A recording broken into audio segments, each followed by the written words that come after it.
में हेली संकट पैदा हो गया है, क्योंकि एक के बाद एक लगातार उत्तराखंड में हेलीकॉप्टर क्रैश का सिलसिला थम नहीं रहा है। आज सुबह सुबह गौरीकुंड के पास एक और चारधाम यात्रा पर लगा हेलीकॉप्टर क्रैश हो जाता है। इस क्रैश में पायलट समेत 7 लोगों की मौत हो जाती है। लेकिन सबसे बड़ा सवाल, आखिर इन हादसों का जिम्मेदार कौन है? चारधाम यात्रा में क्या हेली संकट सरकार की वजह से आया है? और फिलहाल इस पूरे मामले में जो बड़ा अपडेट है वो आपको इस समय बता देते हैं।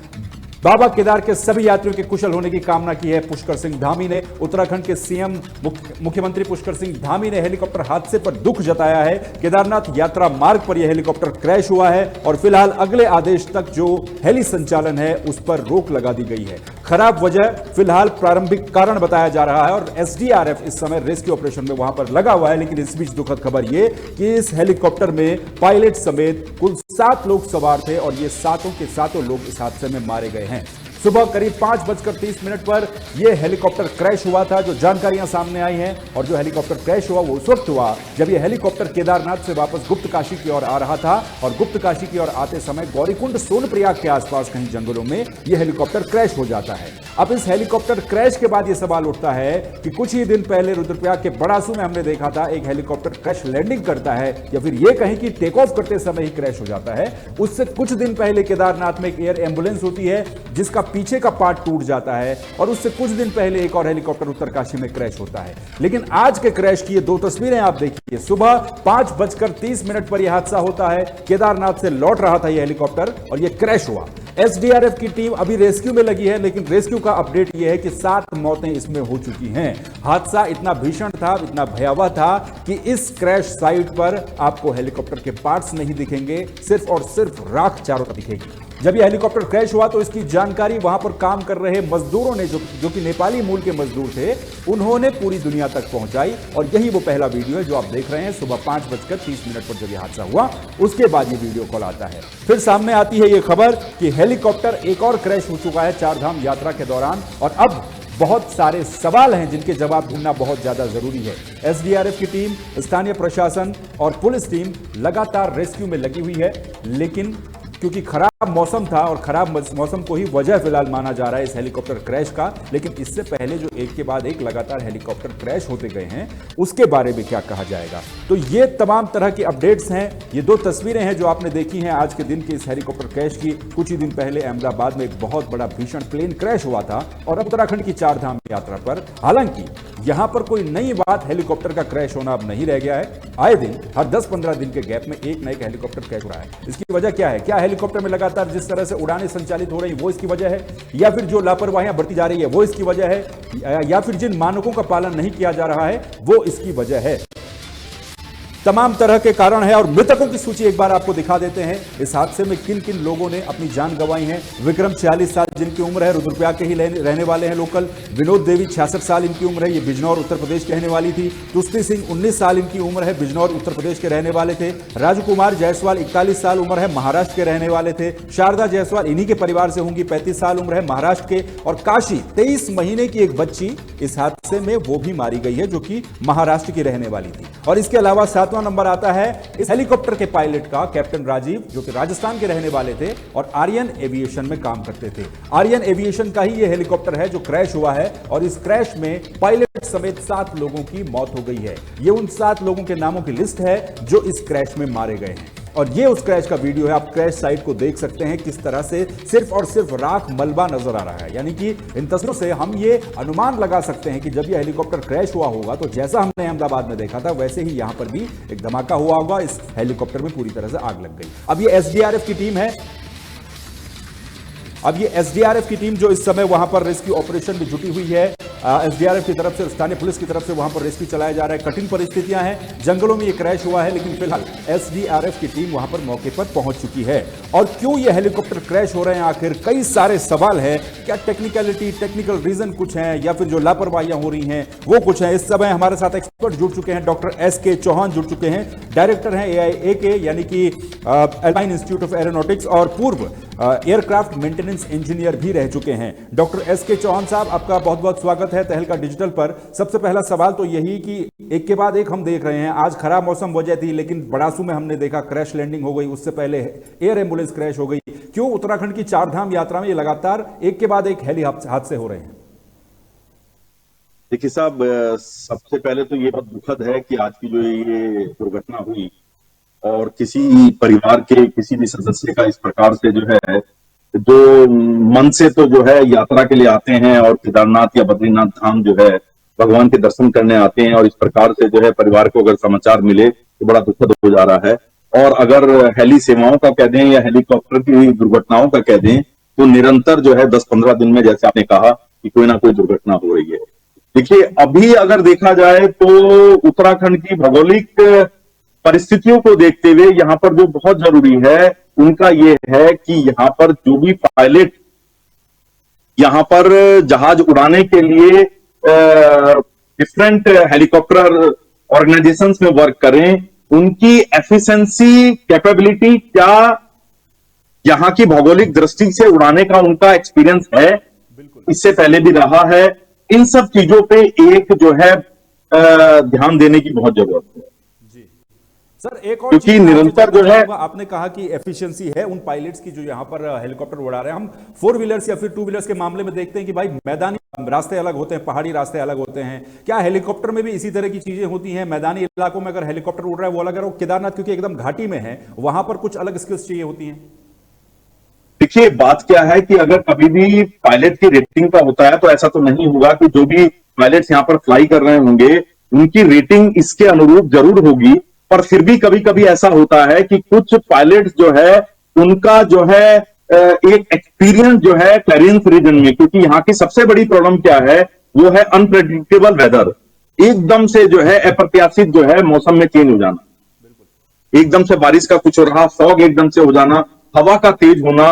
और दूसरा बात है टेरेंस का, जो है एकदम से पहाड़ी घाटियों का एकदम से ऊपर नीचे होना, और उसमें अगर जरा सी भी अगर वेदर कंडीशंस खराब हो जाती हैं तो पायलट के लिए अगर उतरने की बात आती है तो उसको अगर भौगोलिक भौगोलिक पूरी परिस्थितियों का एकदम से पूरा ध्यान ना हो तो कहीं पर भी, जैसे आज का हादसा है, आज का हादसा जो है एकदम से आकस्मिक जो मौसम में परिवर्तन हुआ है, उससे ऐसा प्रतीत होता है कि पायलट ने उस परिस्थितियों में उतारने की कोशिश की है और वो पेड़ से टकरा गया है। जी तो इस स्थिति में ये बहुत जरूरी देखने का है कि पायलट्स की, देखिए अगर बात करें तो इंस्ट्रूमेंट फ्लाइट रेटिंग होती है, विजुअल फ्लाइट रेटिंग होती है। इन जनरल ये सब चीजें तो कहीं कमी नहीं होगी, क्योंकि सभी एयरलाइंस जो है इन सब चीजों को जरूर देख रही होंगी।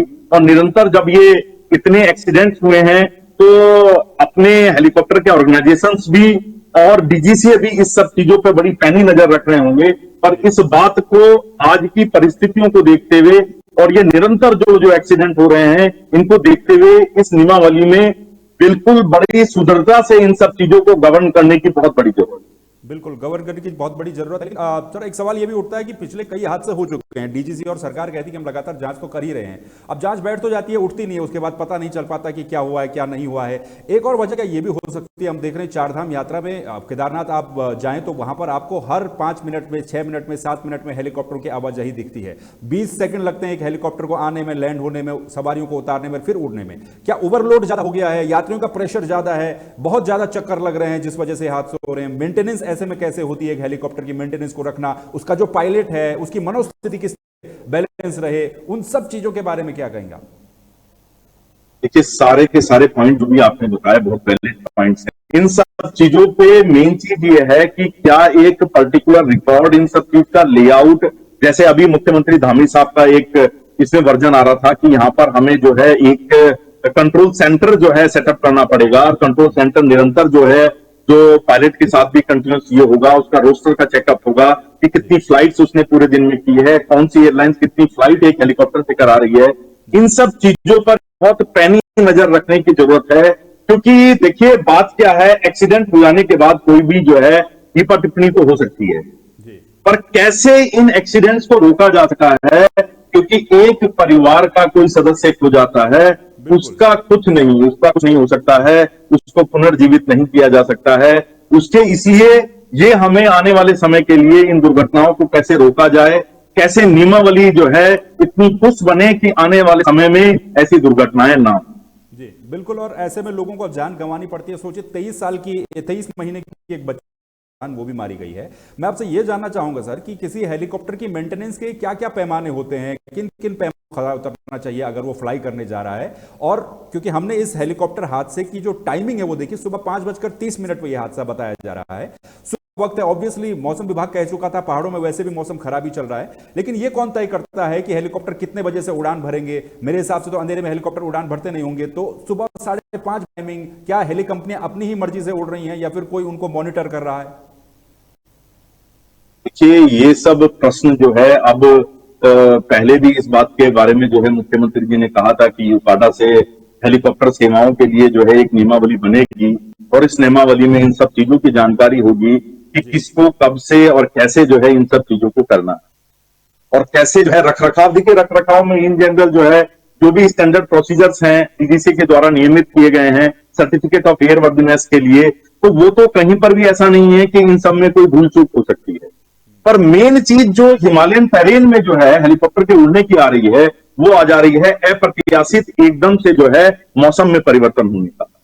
अब अगर मौसम में परिवर्तन है और मेट्रोलॉजिकल डिपार्टमेंट में भी अगर कोई वार्निंग दी है और आपको बुरा है कि भाई मौसम खराब होने वाला है, तो इसमें हेलीकॉप्टर सेवाओं वालों को जो है या हेलीकॉप्टर ऑर्गेनाइजेशन को, पायलट को, इन सबको जरूर ध्यान देना चाहिए कि चलिए एक फ्लाइट कर लेते हैं, यह मौसम अभी ठीक का परिवर्तन होने में बिल्कुल पता नहीं चलता है और कुछ हाइट पर आप गए और टेरेन के रीजन में आप हैं और अप्रत्याशित आपके सामने फॉग आ जाता है, एकदम से धुंध आ जाती है और आपको कुछ दिखाई नहीं दिखता है। उस स्थिति में पायलट अगर जा रहा है और उसको भौगोलिक परिस्थितियों से पूरी जो है वो जानकार नहीं है, तो आप समझ सकते हैं कि क्या दुर्घटना हुई।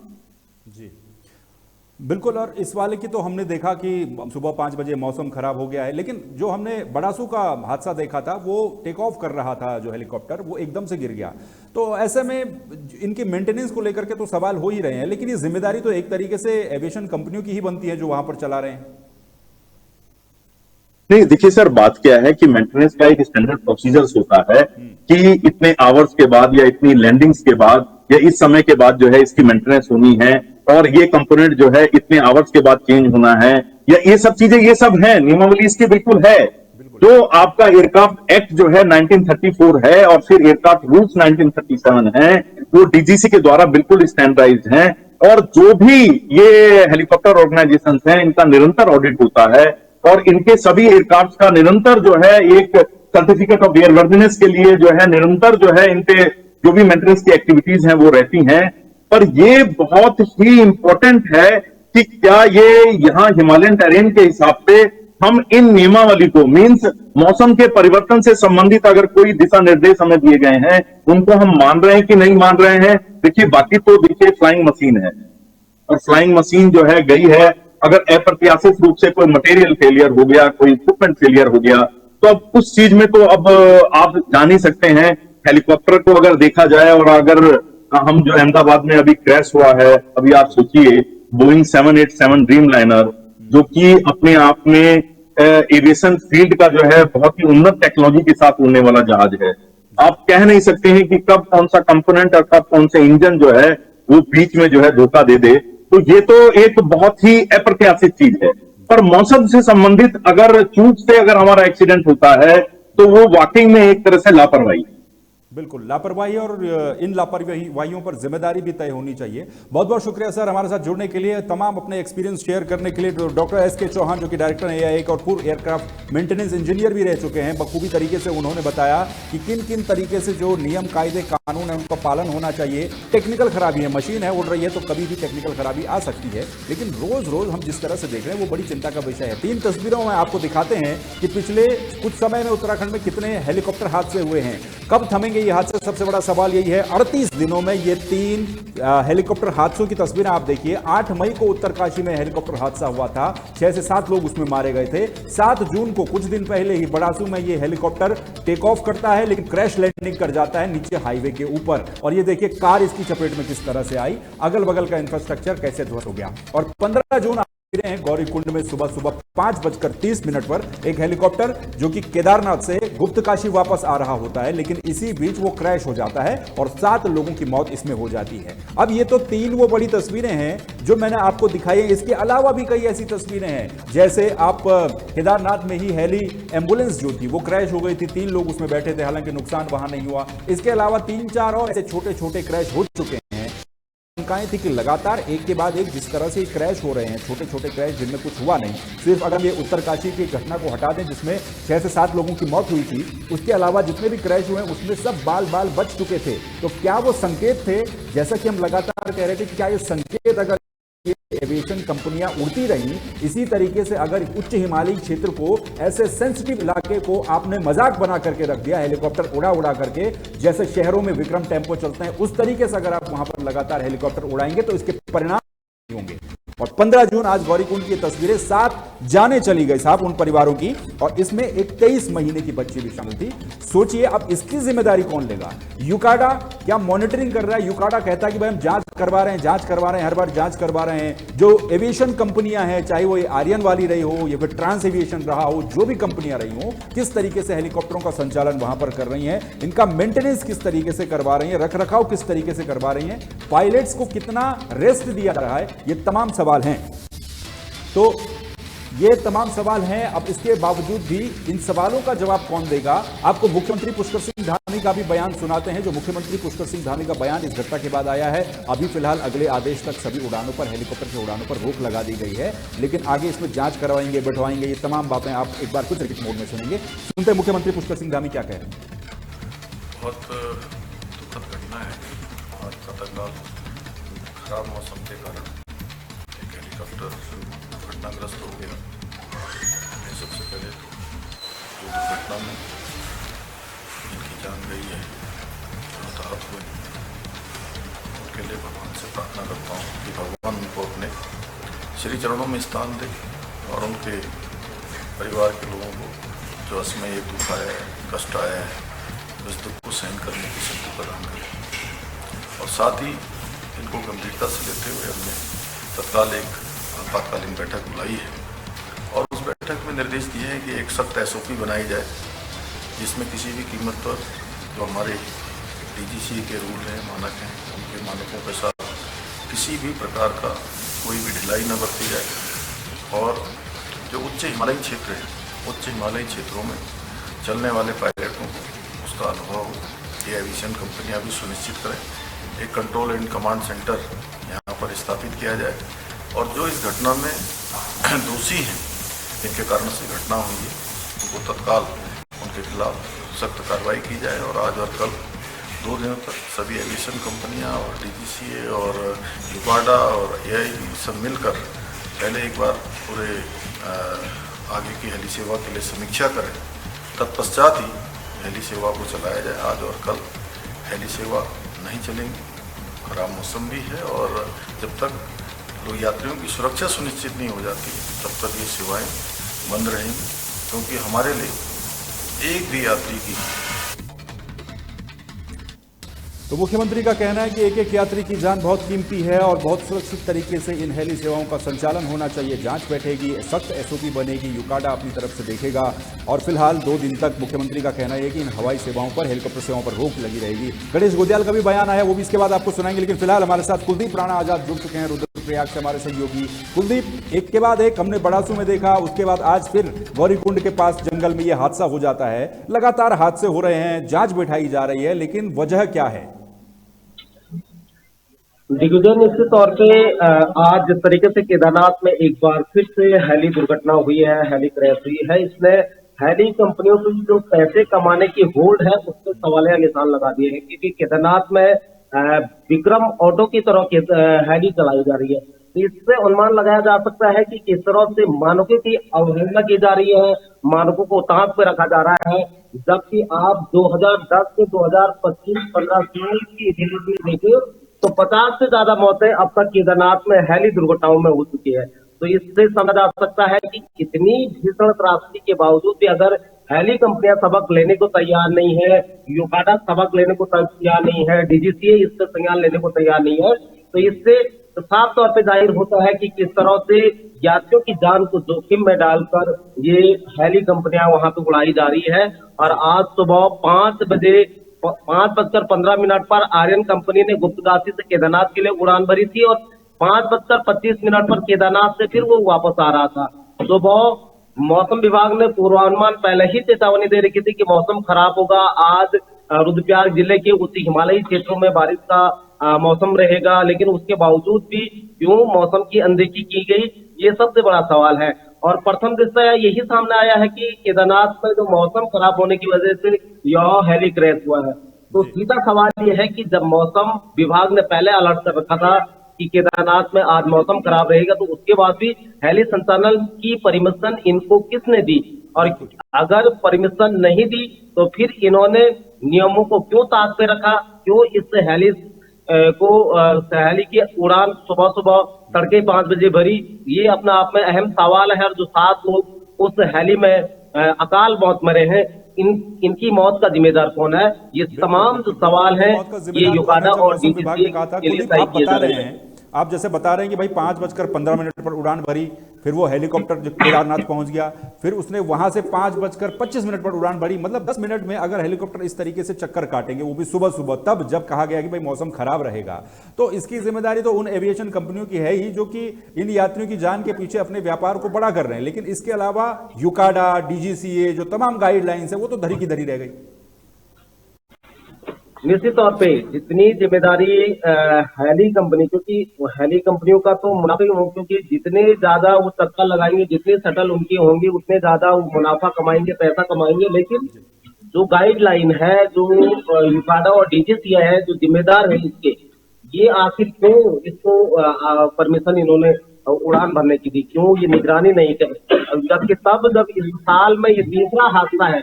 इससे पहले एम्स की एयर एम्बुलेंस दुर्घटना का शिकार हुई थी, इमरजेंसी लैंडिंग केदारनाथ हेली के पास उसको करनी पड़ी थी। पिछले सप्ताह बड़ासू में केदारनाथ राष्ट्रीय राजमार्ग पर क्रिस्टल कंपनी का हेली क्रैश हो गया था। गनीमत ये रही कि उसमें कोई बड़ी जानमाल का नुकसान नहीं हुआ, हताहत नहीं हुए। लेकिन उसके बावजूद भी अगर ये तमाम हादसे हो रहे हैं लेकिन उससे सबक नहीं लिया जा रहा है, तो अपने आप में ये बहुत बड़ा सवाल हो। और अगर हम आंकड़ों पे दिग्विजय अगर नजर डालें तो आप देखिए 2010 में पहला हादसा हुआ था केदारनाथ में, जब प्रभातम हेली कंपनी के पंखज से कटकर एक युवक की मौत हो गई थी। फिर 2013 का साल ऐसा रहा कि जिसमें सबसे ज्यादा हेली दुर्घटनाएं हुई। 2013 में अगर देखें तो 21 जून को जंगल चट्टी में हेलीकॉप्टर क्रैश हो गया था, जिसमें पायलट की मौत हो गई थी। 24 जून 2013 को गौरीकुंड में हेली क्रैश हो गया था, उसमें पायलट और एक इंजीनियर की मौत हो गई थी। 25 जून 2013 को केदारनाथ आपदा में राहत बचाव का काम कर रहे अमई 17, इसमें ये पहाड़ी पे टकरा गया था, गौरीकुंड की पहाड़ी, और 20 सैन्य अधिकारियों की इसमें मौत हो गई थी। इसके साथ साथ 3 मई 2018 को निर्माण सामग्री ले जाता एमआई 17 क्रैश हो गया था, जिसमें पायलट की मौत हो गई थी। इसके अलावा 18 अक्टूबर 2022 को गुरुचट्टी में आयरन कंपनी का एक हेलीकॉप्टर, जिस कंपनी का आज हुआ है, 2018 में भी इसका हुआ था, जिसमें 7 तीर्थयात्रियों की मौतें हुई थी। 23 अप्रैल 2023 को केदारनाथ में हेलीकॉप्टर से यूकाडा अधिकारी का पंखे से सिर कट गया था, इसकी मौत यहाँ पे हुई थी। 24 मई 2024 को क्षतिग्रस्त हेलीकॉप्टर का जो पुर्जे ले जा रहा था वो उसको इमरजेंसी लैंडिंग करनी पड़ी थी। 17 मई इसी साल 2025 को एम्स की एयर एम्बुलेंस तकनीकी खराबी के कारण इमरजेंसी लैंडिंग केदारनाथ हेलीपैड के पास उनको करवानी पड़ी थी। पिछले हफ्ते 7 जून को क्रिस्टल कंपनी का हेली टेक ऑफ के दौरान केदारनाथ राष्ट्रीय राजमार्ग पर क्रैश हो गया। तो ये तमाम आंकड़े ये बताते हैं कि तमाम इनमें खराबियां भी आ रही है।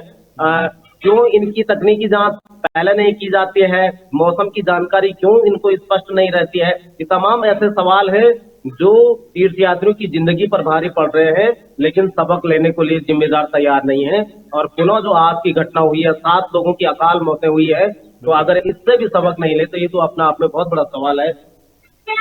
बिल्कुल, बहुत बड़ा सवाल है। और कुलदीप, एक सवाल ये भी उठता है कि आपने जिस तरीके से ये हादसे गिनाए हैं, 2013 में तो एकदम से बड़ी आपदा ही आ गई थी, उसमें रेस्क्यू में लगे हुए कई हेलीकॉप्टर वो भी क्रैश हुए थे, और कुछ दिन पहले उत्तरकाशी में भी हादसा हुआ था जिसमें 6-7 लोग मारे गए थे उसमें भी। लेकिन आज जहां पर क्रैश हुआ है गौरीकुंड के पास जंगल में बताया जा रहा है, कितनी दूर जो जनजीवन वाला इलाका है वहां से कितनी दूर जंगल में क्रैश हुआ, और एसडीआरएफ प्रशासन को वहां पहुंचने में वक्त कितना लगा, रेस्क्यू किस तरीके से चला?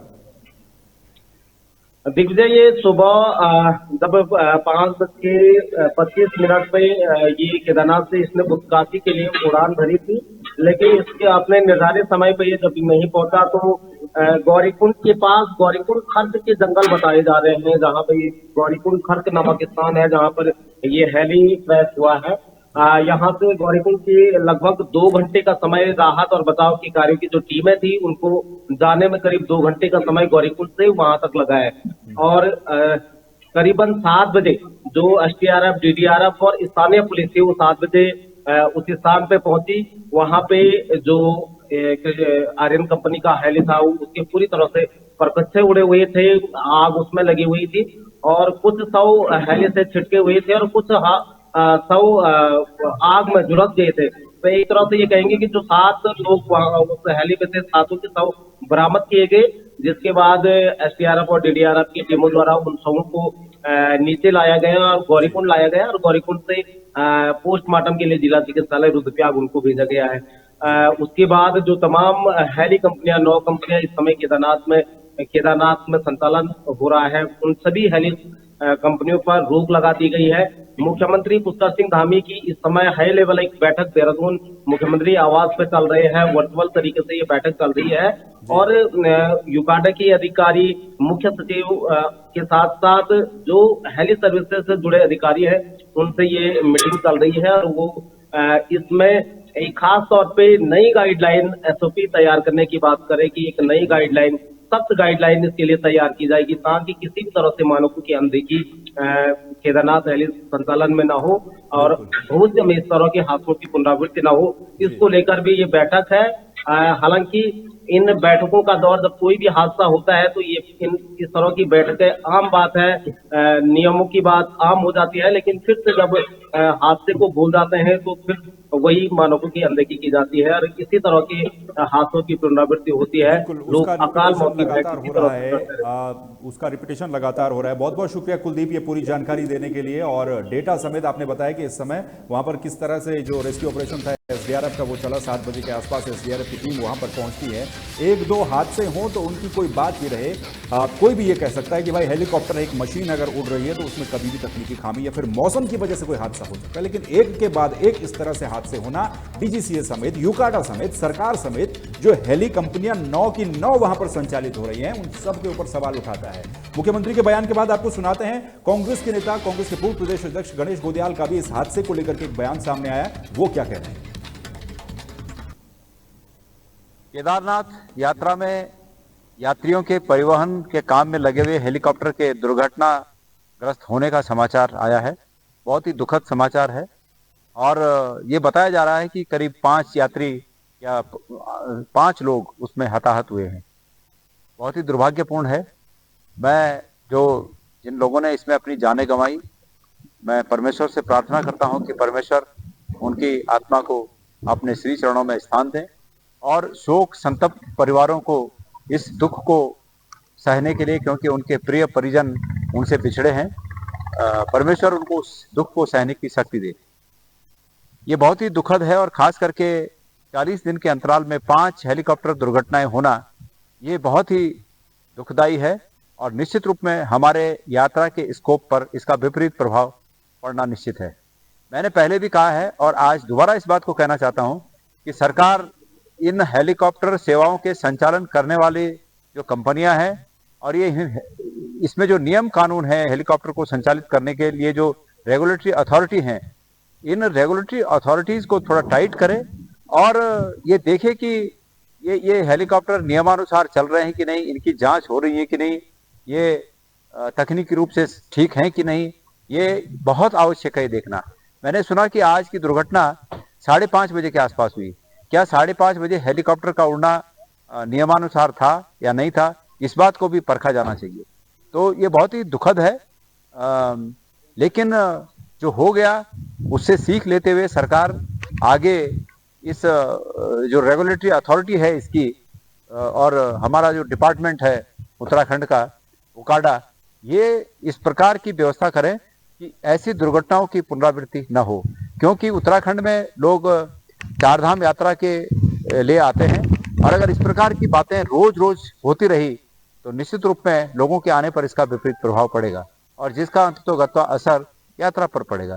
तो इसलिए सरकार को चाहिए कि तत्काल, मैंने पहले भी कहा और आज दोबारा इस बात को कह रहा हूं कि सरकार दोबारा इन जो रेगुलेटरी संस्थाएं हैं, अथॉरिटीज हैं, इनको बुलाकर और क्या गलत है, कहां पर गलत हो रहा है, 40 दिन में 5 जगह दुर्घटनाएं होना, 5 दुर्घटनाएं होना, ये अपने आप में बहुत बड़ी बात है। इस पर बहुत गंभीरता से सरकार विचार करे।